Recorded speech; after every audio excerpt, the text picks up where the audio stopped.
आप सभी का आपके अपनी YouTube channel super concept classes में स्वागत है। और आज की इस वीडियो में हम लोग क्लास 12 इतिहास के मॉडल सेट 1 के कंप्लीट सॉल्यूशन को करने वाले हैं।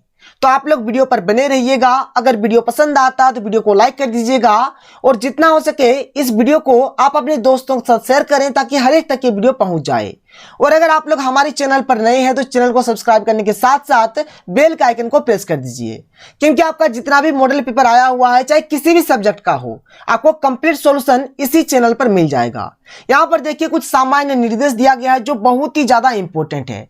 देखिए जो पहला पॉइंट है क्या है, यहां पर जितना भी क्वेश्चन है हर एक क्वेश्चन का आंसर आप अपने शब्दों में दीजिए। देखिए एक्चुअल में यहां पर मैं आपको जो बताऊंगा एकदम बहुत ही सिंपल और इजी लैंग्वेज है, आप लोग इसी चीज को लिख दीजिएगा हुबहू, कोई दिक्कत नहीं है। लेकिन जैसे कि यहां पर बताया गया कि अपने शब्दों में उत्तर देना चाहिए, इधर उधर से चोरी वगैरह मत करिए। ठीक है, फिर आगे क्या है देखिए, यहां पर कुल मिलाकर 19 प्रश्न है। ठीक है, यहां पर कुल मिलाकर 19 क्वेश्चन है। यहां पर ये जो पॉइंट है और ये जो पॉइंट है और ये जो पॉइंट है बहुत ही ज्यादा इंपॉर्टेंट है। समझिए क्या है कि प्रश्न 1 से प्रश्न 7 तक अति लघु उत्तरीय प्रश्न है। इनमें से किन्हीं 5 प्रश्नों के उत्तर अधिकतम एक वाक्य में दीजिए। प्रत्येक प्रश्न का मान 2 अंक निर्धारित है। देखिए यहां पर एक्चुअली में सेक्शन ए है आपका, जो पहला वाला खंड है, इसमें कुल मिलाकर 7 क्वेश्चंस है और मात्र आपको 5 ही क्वेश्चंस का आंसर देना है। 2 क्वेश्चन का आंसर यहां पर आपको नहीं देना है।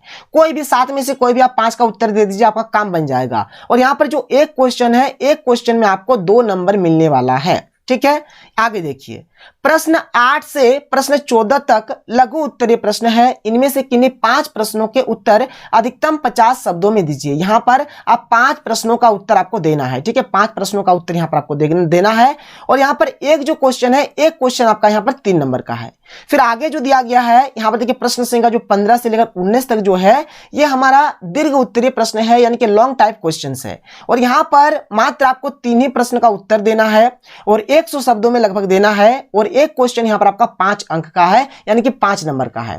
खैर कोई दिक्कत नहीं है, एग्जाम में भी आपका इस प्रकार से सामान्य निर्देश दिया रहेगा, इसको आप लोग पढ़ के अच्छे तरीके से समझ लीजिएगा। तो चलिए एक एक करके हम लोग हर एक क्वेश्चन को देखते हैं और साथ ही साथ उसके सॉल्यूशन को बहुत ही सिंपल तरीके से देखेंगे। देखिए वीडियो को स्किप मत करिए, जितना हो सके वीडियो को शेयर कर दीजिएगा।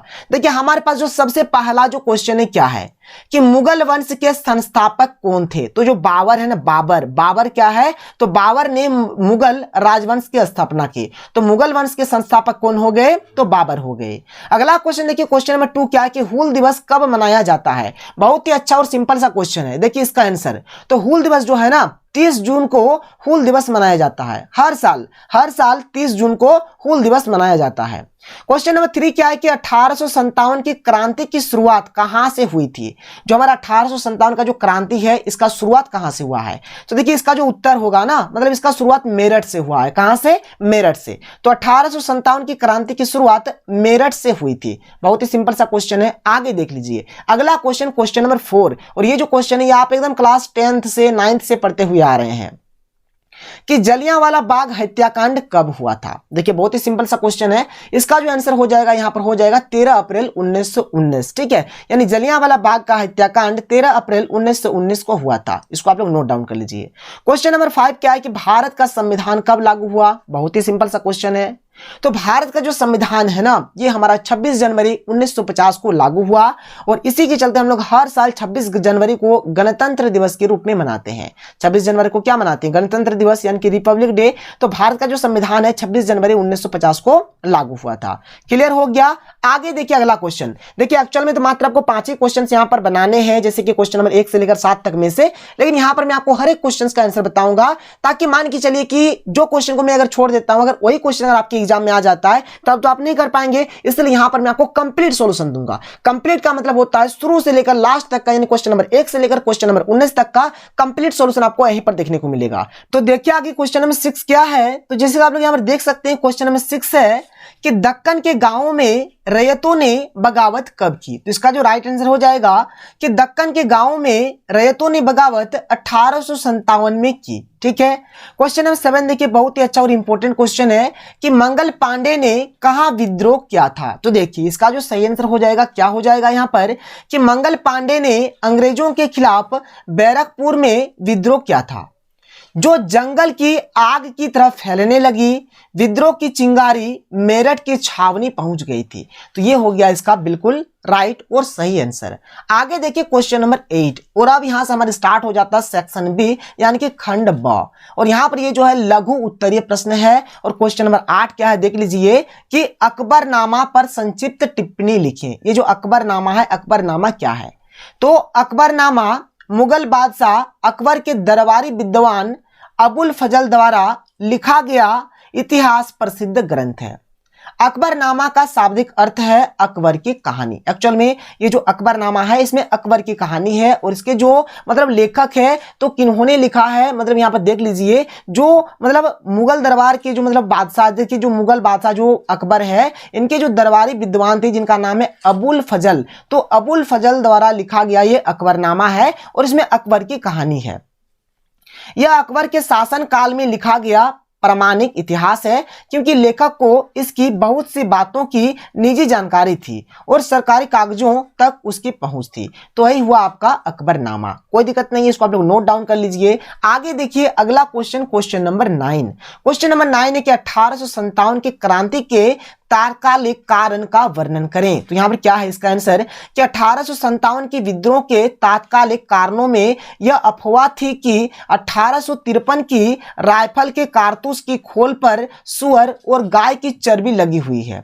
यह अफवाह हिंदू एवं मुस्लिम दोनों धर्म के लोगों की भावनाओं को ठेस पहुंचा रही थी। ये राइफलें 1853 के राइफल के जखीरे का हिस्सा थी। तो यही रहेगा इसका सही आंसर। इसको आप लोग नोट डाउन कर लीजिएगा। आगे देखिए अगला क्वेश्चन, क्वेश्चन नंबर 10 क्या है कि असहयोग आंदोलन के कारण बताएं। देखिए जो असहयोग आंदोलन है इसका क्या कारण है?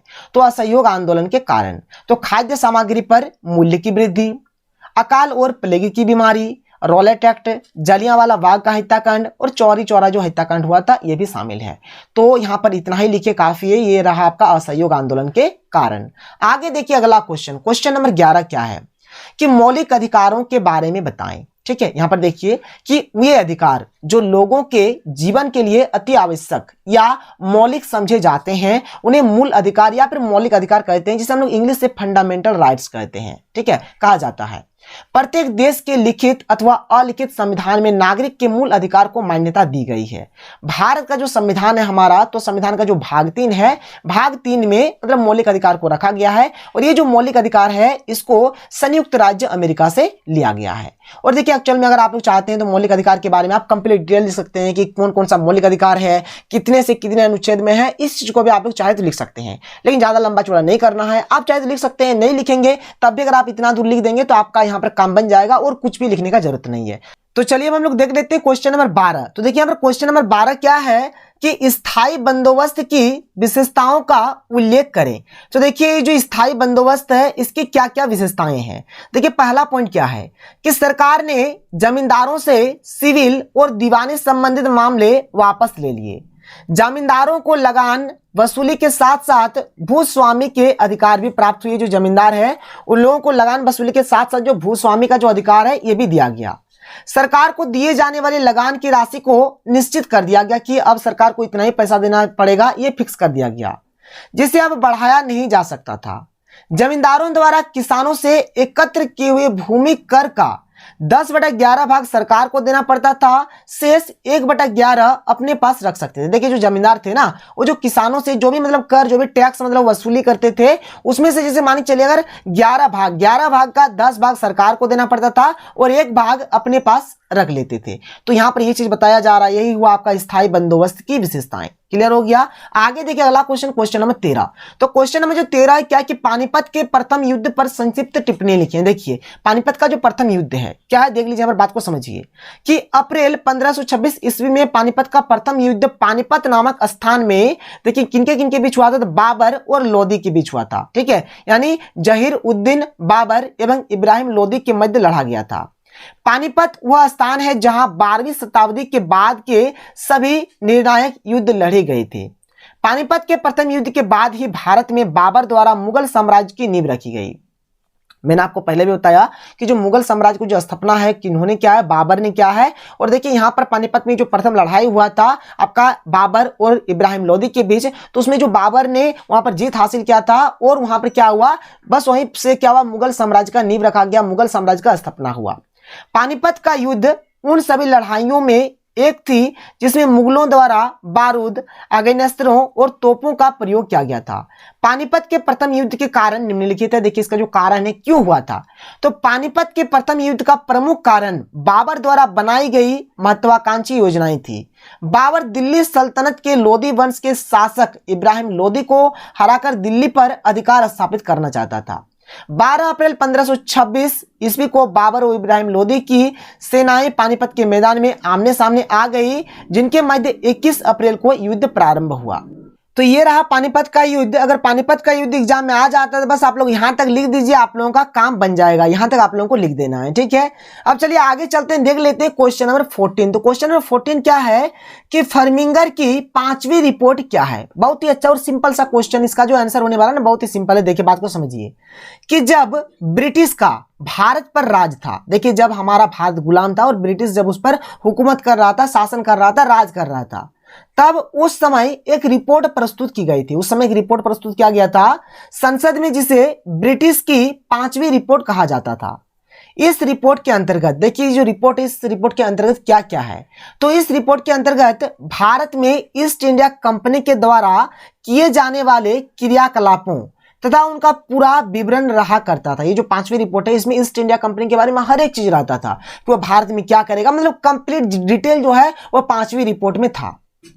इस रिपोर्ट में उस समय के किसानों एवं जमींदारों की अलग अलग प्रकार की अर्जियां भी होती थी तथा कलेक्टर द्वारा बनाई गई अलग अलग पत्रलेख तथा राजस्व विभाग से संबंधित कुछ महत्वपूर्ण बिंदु भी थे और कुछ राजस्व विभाग का लेखा जोखा भी था। सांख्यिकी का इसलिए 5वीं रिपोर्ट एक महत्वपूर्ण रिपोर्ट में से एक थी जो ब्रिटिश का जमाने में जमींदारों तथा किसानों के लिए बनाई गई थी, जिसमें राजस्व विभाग से संबंधित कुछ प्रमुख हथकंडे थे। तो ये रहेगा इस क्वेश्चन का आंसर। आगे देखिए क्वेश्चन नंबर 15 यानी कि क्वेश्चन नंबर 15, और यहां से हमारा स्टार्ट हो जाता है जो लॉन्ग टाइप क्वेश्चन। ठीक है, यहां पर हमारे पास जो क्वेश्चन नंबर 15 है क्या है कि संथाल विद्रोह के बारे में विस्तार से बताएं। देखिए संथाल विद्रोह आपका क्या था, संथाल विद्रोह क्यों हुआ था, उस संथाल विद्रोह को जो नेतृत्व है ना, संथाल विद्रोह का जो नेतृत्व किन्होंने किया था, देखिए बात को समझिए। तो संथाल विद्रोह ब्रिटिश शासनकाल में जमींदारों तथा साहूकारों द्वारा किए जाने वाले अत्याचारों के खिलाफ किया गया था। देखिए पहले के जमाने में, एक्चुअल में ब्रिटिश जमाने में क्या हो रहा था, जो जमींदार थे, जो साहूकार थे ना, उन लोग बहुत ही ज्यादा मतलब अत्याचार करते थे आम जनता के ऊपर। तो इसी सब चीज को देखते हुए एक्चुअल में उस टाइम संथाल के ऊपर ये चीज हो रहा था। तो ये सब चीज को देखते हुए मतलब जब अत्याचार हो रहा था उस टाइम संथाल विद्रोह हुआ था। आदिवासियों के विद्रोह में संथालों का यह सबसे सशक्त विद्रोह था। भागलपुर से राजमहल के बीच का क्षेत्र दामन एक कोल के नाम से जाना जाता था। यह विशेष रूप से संथाल बहुल क्षेत्र था, यहां पर अधिक मात्रा में संथाल रहते थे। यहां के हजारों संथालों ने गैर आदिवासियों को भगाने और उनकी सत्ता समाप्त कर अपनी सत्ता स्थापित करने के लिए जोरदार संघर्ष छेड़ा। यह विद्रोह संथालों के नेता सिद्धू तथा कान्हू के नेतृत्व में किया गया था। विद्रोह भूमिकर अधिकारियों द्वारा किए जाने वाले दुर्व्यवहार तथा जमींदार साहूकार आदि द्वारा किए जाने वाले अत्याचार के खिलाफ किया गया था। मतलब उस टाइम मतलब बहुत ही दुर्व्यवहार किया जाता था संथालों से। ठीक है, जमींदार साहूकार बहुत ही अत्याचार करते थे, इसलिए किया गया था। संथाल विद्रोह आर्थिक कारणों से बिहार और उड़ीसा के वीरभूम, सिंहभूम, बांकुड़ा, मुंगेर, हजारीबाग और भागलपुर के जिले में हुआ था। अंग्रेज सरकार ने एक बड़ी सैन्य कार्रवाई के बाद 1856 ईस्वी में इस विद्रोह को दबाने में सफलता पाई। एक्चुअल में सिद्धू और कान्हू दोनों को फांसी दे दिया जाता है। सरकार ने अलग अलग संथाल परगना की मांग को मानकर क्षेत्र में शांति स्थापित की। ठीक है, मतलब जो संथाल परगना का जो मांग है उसको मान लिया और शांति वहां पर बनाना चाहा। तो ये रहेगा इस क्वेश्चन का आंसर। आगे देखिए अगला question, question number 16। Question number 16 क्या है कि अकबर एक राष्ट्रीय शासक था कैसे। ये बहुत ही इंपॉर्टेंट क्वेश्चन है। देखिए कि अकबर पहला मुस्लिम सम्राट था जिसने किसी धर्म या संप्रदाय को उन्नत करने के बजाय राष्ट्रीय हितों को बढ़ावा दिया। मतलब देखिए एक्चुअल में जो अकबर है ये किसी भी धर्म को नहीं मान रहे हैं, हिंदू मुसलमान से लेना देना नहीं है, बल्कि राष्ट्रीय हितों को ये बढ़ावा दे रहे हैं। मतलब ये देश के बारे में, देश के हित में, राष्ट्र के हित में सोच रहे हैं। उसने समस्त उत्तरी भारत को विजय करके एक सूत्र में बांधा। उसे समस्त राष्ट्र में समान कानून तथा समान शासन प्रणाली लागू की। पहली बार हिंदू जनता को मुसलमानों के समान आर्थिक स्वतंत्रता प्राप्त हुई। हिंदुओं पर जजिया कर हटा दिया गया। मुगल सम्राट अकबर ने राजपूत राजकुमारियों से न केवल विवाह किया बल्कि उसने उन्हें पूरी तरह हिंदू परंपराओं के अनुसार पूजा पाठ करने की अनुमति दी। दीन ए इलाही अकबर की धार्मिक सहनशीलता की चरम सीमा थी। उसने यह धर्म हिंदुत्व मुसलमानों में एकता स्थापित करने के लिए आरंभ किया था। इन सभी उपायों के कारण देश में राष्ट्रीय राज्य स्थापित करने में सफल हुआ। तो ये रहेगा इस क्वेश्चन का आंसर। आगे देखिए क्वेश्चन नंबर 17 क्या है।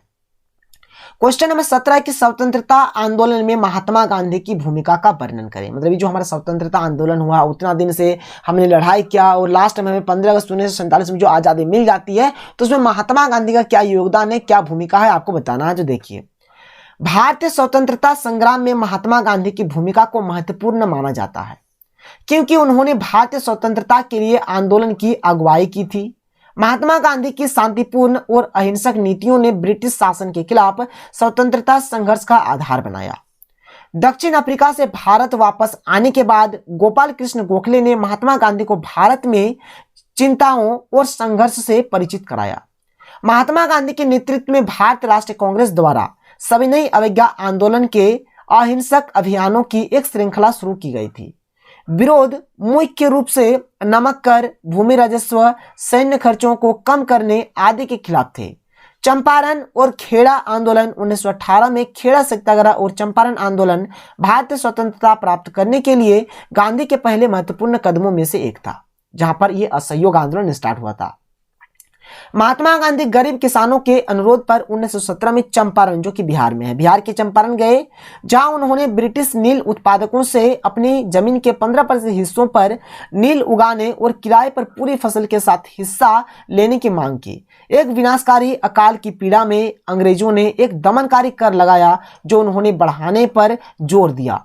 साथ ही गुजरात के खेड़ा में भी यही समस्या थी। तो इस प्रकार से जो है ना, मतलब देखिए एक्चुअल में महात्मा गांधी हर जगह पर, मतलब जैसे कि असहयोग आंदोलन के रूप में, सविनय अवज्ञा आंदोलन के रूप में, दांडी मार्च के रूप में, इस प्रकार से भारत को आजादी दिलाने के लिए मतलब तरह तरह का यहाँ पर आंदोलन कर रहे थे। फिर आगे यहाँ पर है कि इसलिए महात्मा गांधी ने गाँव को सुधारना, स्कूलों का निर्माण, गाँव की सफाई, अस्पतालों का निर्माण और कई सामाजिक कुरीतियां का खंडन करने के लिए गाँव के नेतृत्व को प्रोत्साहित करना शुरू कर दिया।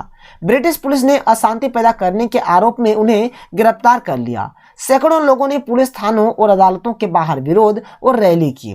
उन्होंने उसकी रिहाई की मांग की, जिसे अदालत ने अनिच्छा से मंजूर कर लिया। मतलब इच्छा नहीं था लेकिन फिर भी मतलब उनको बेल दे दिया गया। गांधी ने उन सभी जमींदारों के खिलाफ सुनियोजित विरोध का नेतृत्व किया जो गरीब किसानों का शोषण कर रहे थे। ठीक है, तो इसी प्रकार से लिखिएगा।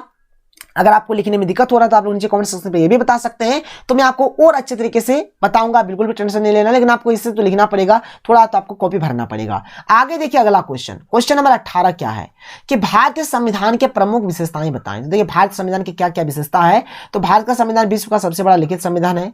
भारत का संविधान 26 जनवरी 1950 को लागू हुआ। भारतीय संविधान का निर्माण विशेष संविधान सभा द्वारा किया गया। यह हो गया एक पॉइंट। भारतीय संविधान की प्रस्तावना में प्रभुत्व संपन्न, लोकतंत्रात्मक, पंथनिरपेक्ष एवं समाजवादी गणराज्य की स्थापना की बात कही गई है। भारत देश के संविधान में विभिन्न स्रोतों को किसी न किसी देश से लिया गया है, जैसे कि ब्रिटेन से संसदीय प्रणाली, अमेरिका से मौलिक अधिकार। तो इससे क्या हो रहा है कि किसी न किसी देश से लिया गया है, जिससे संविधान और स्ट्रांग बन गया है। भारतीय संविधान लचीला और कठोर दोनों है। भारतीय संविधान में भारत देश के नागरिक के लिए मौलिक कर्तव्य और मौलिक अधिकार भी दिया गया है। वयस्क मताधिकार का प्रावधान क्या गया है। एकल नागरिकता का प्रावधान क्या गया है। स्वतंत्र न्यायपालिका की स्थापना की गई है। जो जज है वह स्वतंत्र रूप से बिना मतलब किसी दबाव के वह मतलब देखेंगे कि कौन दोषी है कौन निर्दोष है, इस चीज को देखते हैं। तो ये हो गया। अगला क्वेश्चन, क्वेश्चन नंबर 19, जो कि हमारा लास्ट क्वेश्चन है, देख लीजिए क्या है। क्वेश्चन नंबर 19 है कि भारत के विभाजन के प्रमुख कारणों का उल्लेख करें। तो वर्ष 1947 के भारत विभाजन को भारत के एक अत्यंत दुखद घटना के रूप में जाना जाता है। अंग्रेजी प्रशासन के निरंतर प्रयासों के कारण सदियों से साथ रहने वाले हिंदू और मुस्लिम अपने मध्य धार्मिक मतभेदों को मिटाने में सफल नहीं हो पाए। अंग्रेजों ने मुस्लिमों को सहानुभूति प्रदान करने के लिए हिंदुओं और मुस्लिमों में भेद करना आरंभ कर दिया, जिससे हिंदुओं और मुस्लिमों के बीच कई मनमुटाव उत्पन्न होने लगे और वे एक दूसरे के लिए बाधाएं उत्पन्न करने लगे। विभाजन किसी देश की भूमिका ही नहीं बल्कि वहां रहने वाले समस्त नागरिकों की भावनाओं का भी होता है। लॉर्ड माउंटबेटन ने भारत आकर यह अनुभव किया कि कांग्रेस एक संयुक्त भारत का निर्माण और मुस्लिम लीग विभाजन चाहते हैं। ठीक है, मतलब देखिए कांग्रेस जैसे कि बोल रहे हैं कि कांग्रेस मतलब एक संयुक्त मतलब मिला जुला भारत का मतलब निर्माण करना चाहते हैं, लेकिन यहाँ पर मुस्लिम लीग मतलब विभाजन चाहते हैं। कांग्रेस और मुस्लिम लीग दोनों में समझौता करना असंभव था। मतलब एक जन चाह मतलब जैसे कि यहाँ पर बोला जैसे कांग्रेस चाह रहे हैं कि सब कोई साथ में मिलकर रहेंगे, मुस्लिम लीग चाह रहे हैं कि नहीं हम लोग अलग रहेंगे, हमको एक अलग दो। एक्चुअल में पाकिस्तान का मांग यहाँ पर हो रहा है। महात्मा गांधी द्वारा भारत विभाजन का विरोध किया गया, इसलिए माउंटबेटन ने पंडित नेहरू और सरदार पटेल को पाकिस्तान की स्थापना के लिए स्वीकृति प्रदान करवाई और नेहरू और पटेल ने बेगुनाहों की हत्या व उन पर अत्याचारों से अच्छा पाकिस्तान की स्थापना करना ही सही समझा। अंततः माउंटबेटन द्वारा दोनों की सहमति प्राप्त करते हुए 3 जून 1947 को भारत विभाजन की योजना को प्रकाशित कर दिया गया, जिसे माउंटबेटन योजना के नाम से भी जाना जाता है। देखिए भारत का जो विभाजन हुआ है माउंटबेटन योजना के तहत हुआ है। तो आगे देखिए आगे और आपका क्या है 1947 भारत विभाजन की जो प्रमुख कारण है क्यों हुआ था, तो सांप्रदायिक दंगे हो रहे थे, मुस्लिम लीग की स्थापना हुआ, पाकिस्तान का मांग हुआ, माउंटबेटन का प्रभाव, कांग्रेस की त्रुटिपूर्ण एवं दुर्बल नीति। ठीक है, मतलब सही ढंग से कोई भी चीज नहीं कर पाया था। तो बस यहाँ पर ये जो हमारा मॉडल पेपर 1 था ये रहा इसका कंप्लीट सॉल्यूशन। शायद आपको वीडियो पसंद आया होगा। वीडियो आपके लिए अगर थोड़ा सा भी अगर हेल्पफुल है तो आप लोग जरूर से जरूर चैनल को सब्सक्राइब करिए, वीडियो को लाइक करिए। तो मिलते हैं अगले वीडियो में। थैंक यू, जय हिंद।